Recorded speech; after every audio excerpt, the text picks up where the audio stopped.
What is up, Bridget babes? It is your girl Imani Bridget, and I am back with another video. I know it's been a minute since we sat down like this, had a little heart-to-heart, a little conversation, and y'all be asking me a lot of questions on my TikTok live, and my friends be asking me questions, and everybody just thinks I have relationship advice to give, but I do. So I'm gonna just give the people what they want, okay? But before we begin this video, subscribe right now, because I'm letting you know this content I'm about to give you, creme de la creme.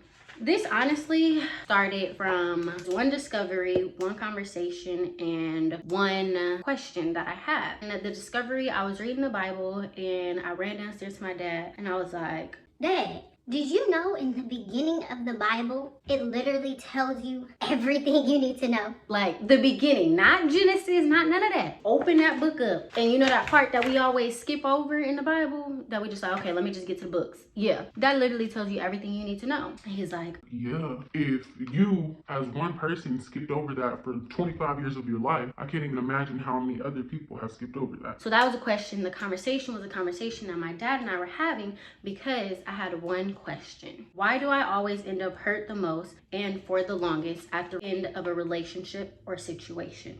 Y'all, I know I'm not the only one that feels that way. I literally always end up hurt. One, I don't let a lot of people into my space or around my energy. So my biggest question, I was like, why when I get out of something, even if it's me doing the breaking up, why do I always end up hurt the most? Why do I always end up sad the most? Why do I end up sitting there questioning things? Why do I'm the one that's like feeling so much pain? And though I can't see other people's like pain or whatever the case may be, they quickly be like, next. They in a relationship, they dating somebody already. Like, I be like, dang, did you hurt a little bit? Did it tingle a little bit at least? Because you just, dang, that's crazy. So I asked my dad that question and he was like, it's because you were willing to invest more than that other person was willing to invest in you. I said, and that right there, that was literally all I needed. So I'm gonna break this down into three sections, 3 parts. And the first one is gonna be investment, investing, all that good stuff. So when we get into these relationships, if you're like me, once you let somebody into your bubble, you're kind of already letting your guard down a little bit. So like once I let you into my bubble, I already see something in you. I'm already willing to invest in you. From the second I'm giving you my number, from the second I respond to your DM, like whatever it is, I see something in you because we could have a conversation. The conversation has substance. There we go. So if you get to the texting stage, honestly, it was because you had some substance, and now I'm willing to invest my time and effort in you. My word is bond. Like that's just me. If I tell you something, I mean it.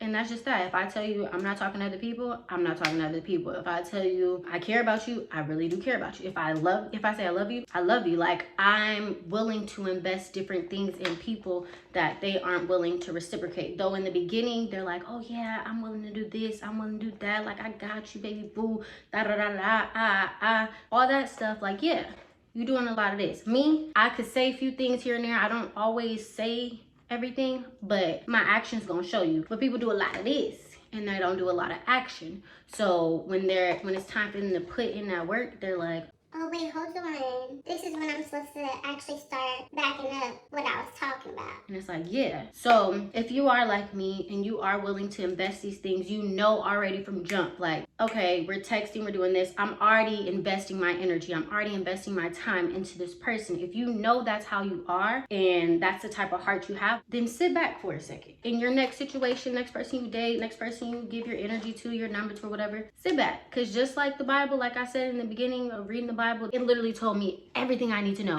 just from that one introduction. Everything else is just like stories, just, you know, more information. Sorry about the lighting, y'all. More context, you know, all that is. People are the exact same way. That first introduction, that first conversation, that first interaction, that first conversation about their ex or their last situation, or about their family, about their mom, their dad, their sister, their brother, their cousin, those first conversations about how they interact with other people, how they treat other people, how they talk about other people, even people from their past, even people who they say, because you don't know both sides of the story, even people who they say have done them dirty and listen, just sit back and listen, because they're giving you everything you need to know. Are they giving off narcissists? Are they giving off the victim all the time? Are they defensive? Different things. You're going to catch it right there. Do they communicate? Are they romantic? Are they caring? Are they gentle? Are they this? Are they that? You know, like, are they protective? They're going to tell you that right then and there.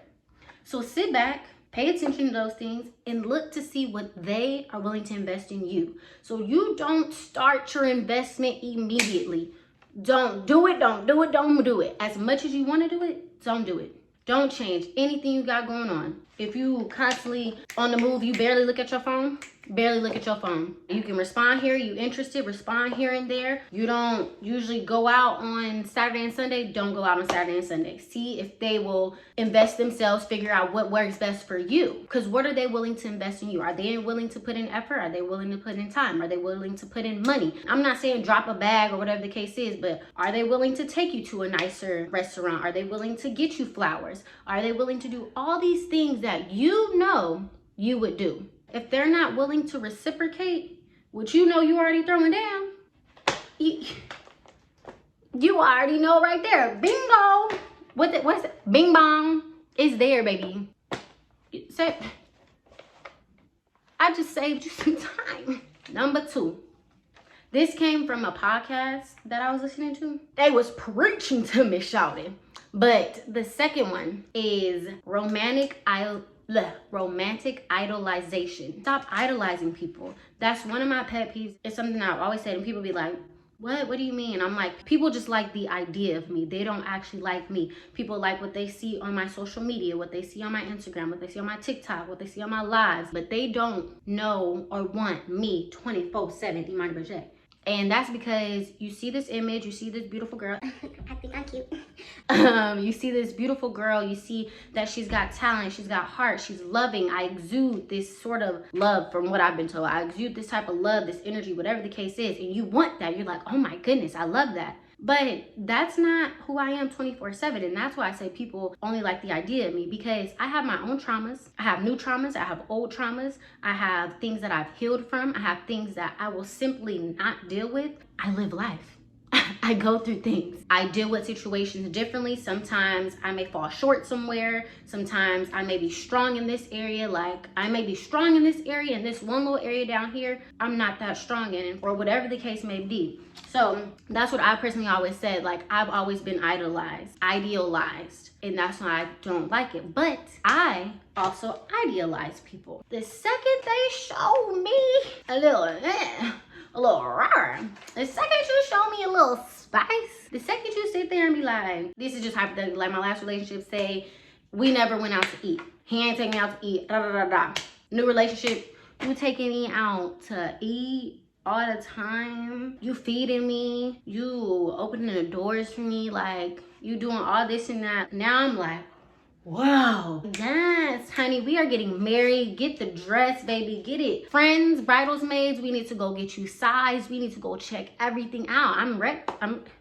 Hello, when you proposing? Because I'm ready. Because you showed me all these things that I did not have in my past relationships, or that I've been looking forward to, that I've been wanting, and all these things. And you show me all the good things, and they're amazing. They're beautiful. They're great. But now I set you on this pedestal. You're here. You can't be knocked down. So I'm only thinking it's only up from here. But at the end of the day, I have created this fantasy. Like, y'all gotta listen to the podcast. At the end of the day, I've created this fantasy versus the reality. Like, the fantasy is you're perfect, you treat me amazingly, we're great, nothing bad can happen. The reality is you're human, you are a good person, but I don't completely know everything about you just yet. I don't know how you deal with certain situations. I don't know if you know how to communicate. I don't know if you are going to protect me when it comes down to it. I don't know a lot of the ways that you will handle things that I may go through, things that you may go through, things that the world may put us through. And that's the reality. So now I'm putting you on this high pedestal thinking you gonna meet it or exceed it constantly, consistently. But when you fall short, I'm like,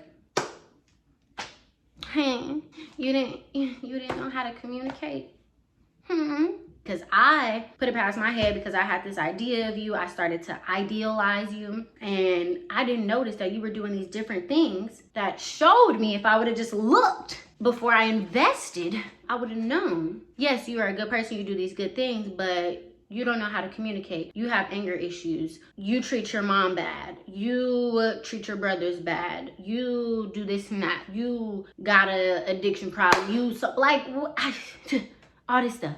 Yeah, so when you idolize a person, you don't give them room to be themselves. People are not going to be 100% themselves with you. You have to slowly discover things in people, you know? And then also with that, you stay longer than you need to. Because one, if you would have read the blueprint in the beginning before you started investing, they gave you the blueprint. But you stayed because you had these ideas.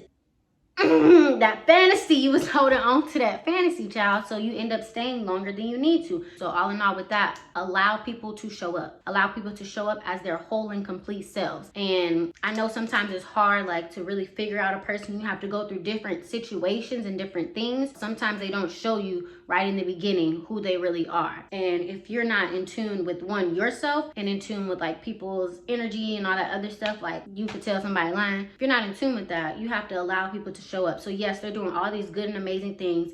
Great.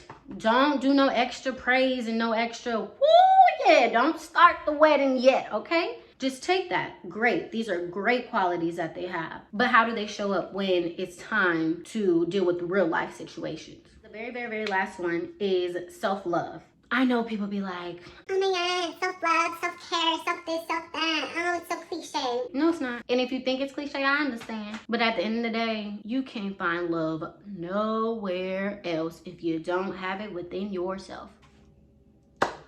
That is the truth of the matter, because every single thing these people do for you, every single thing that someone does for you, you're gonna be like, oh my God, oh my goodness. And this goes for men and women, everybody. This literally goes for everybody. You don't want to get into a relationship or a situation or anything like that where you want somebody to fill a void. Yes, we're caring. Yes, I'm loving. Yes, I'm nurturing. Yes, I'm all these things. No, I don't want you to fill a void. I want to build with you. I want to bond with you. I want to grow through things with you. Because y'all know that TikTok where they be like, I'll fight all your demons. And they turn around and be like, whoa. You know, no. I'm not fighting your demons. I'm not fighting your traumas for you. I'm helping you grow through them. I can't tussle with them because they're yours. They're not mine. I didn't experience them. Whether we had some of the same experiences or not, I did not experience that exact situation. So I'm willing to help you. I'm willing to find the resources and all the things that I need to help you get over this trauma, or we need to find to build us, to better communicate or fix us, or whatever the case may be. To bring it back, self-love. By self-love, I mean, don't be all like frazzled by the things that someone is doing for you. Take yourself on dates. Yeah, date yourself. Get dressed. Get cute. Stop playing with yourself, Pooh. Because if you ain't gonna do it for you, then who gonna do it? You gonna wait for somebody to do it. And then when they don't do it, you gonna be like, ew. Well, why should they do it for you when you wasn't doing it for you? Ew. So date yourself, treat yourself, gift yourself, and also respect yourself. Everybody's, oh my God, oh my God. I want love, I want love, I want love. Baby, I want respect.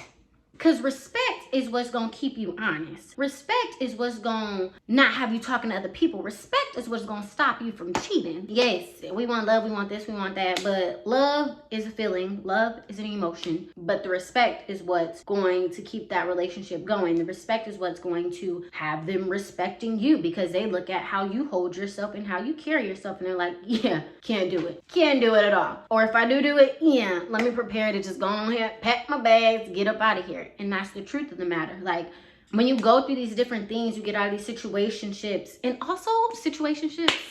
Cut it. But I ain't even gonna start on that one. I'm gonna have to do a whole other segment for that. But when you get in these relationships and situations and dating and exclusive and all these blah, blah, blah things, it's okay to be hurt at the end of it. Like, if it ends, you know, it's gonna be like, oh, it hurts. Ouch. Like, feel it. That's understandable. But don't be like, oh my God, I don't deserve love. Oh, I should have just stayed around and just accepted that.